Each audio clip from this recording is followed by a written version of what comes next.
places life might be hiding on the red planet.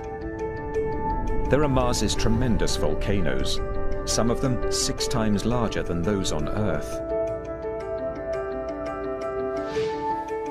Astrobiologist Penny Boston studies the caves, called lava tubes, left over after volcanic lava has dissipated. Not long ago, we assumed caves like these were devoid of life. They get no sunlight, and no sunlight means no photosynthesis.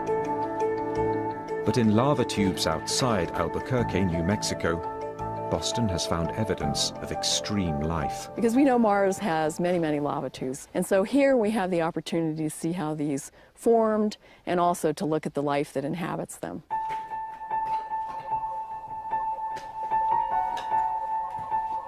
The extremophiles Boston has found appear to be thriving. They get their energy by feeding on the minerals in the cave wall. So here we're up close to the wall, and you can see these white patches here growing against the black basalt. And each one of these is like a major city for these little guys. They're all nestled in these little pockets in the basalt. And so these guys are permanently adapted to these freezing temperatures. They never see any light, and they get what they can find in the environment. Are there creatures like these in the caves below Mars's volcano fields? Boston thinks so. We are going to find life, and I just hope that I live a long and healthy life so that I can still be around to see that. We may already have had our first glimpse of Martians, not from our visit to their planet, but from their visit to ours. 16 million years ago, an asteroid slammed into Mars and propelled a 2-kilogram rock into space. Amazingly, that rock sailed to Earth and came to rest in Antarctica. Inside, NASA scientist David McKay and Everett Gibson were amazed to spot the outlines of fossils. Water has carved small tunnels in the rock.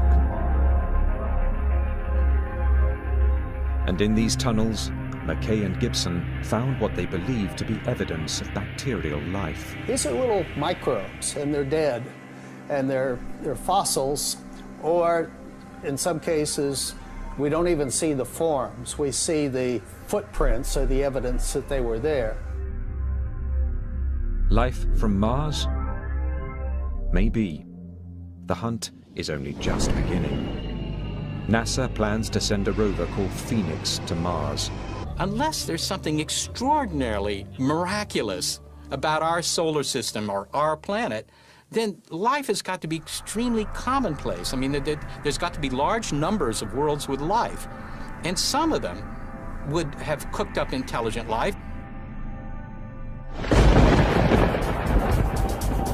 In the beginning, our Earth was as deadly a planet as any.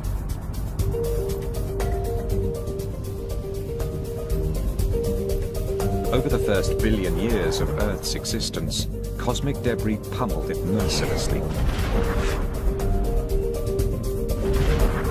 The impacts turned its surface into a broiling, seething inferno where life was impossible.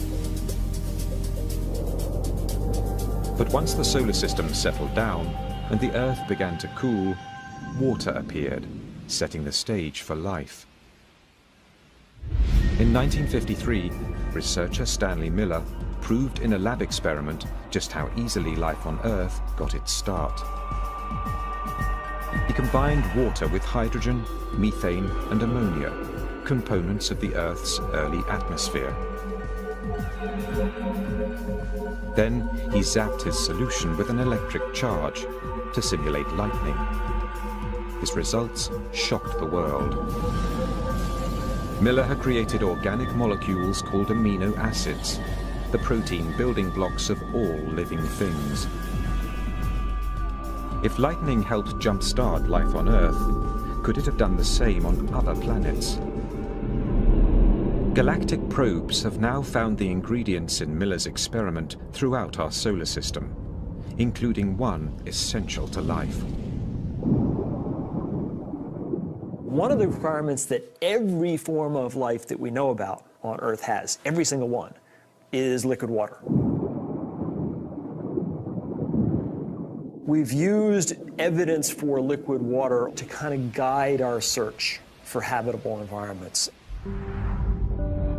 Our safari is headed to 7 worlds, some possibly rich in water, where scientists believe aliens might be hiding.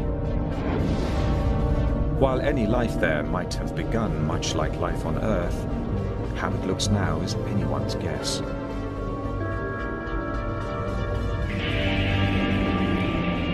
We begin in the world that has always fired our imaginations, the planet right next door, Mars. Of all the planets where we've looked for life, it's the one we've studied most.